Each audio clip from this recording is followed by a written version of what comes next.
terminamos este segundo pastel. Era obvio que estaba mejor que el primero. Así que yo me sentí muy seguro. Vamos, muchachos.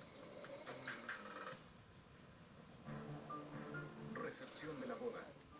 Les pedí a mis repartidores que llevaran los pasteles de bodas y los de degustación a la recepción, donde la novia elegirá su favorito.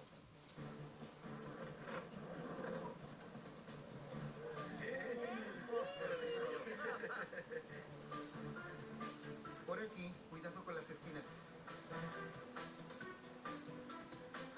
Sujete la puerta. Pasemos con cuidado. ¿Cómo vamos? Vamos muy bien. Hola.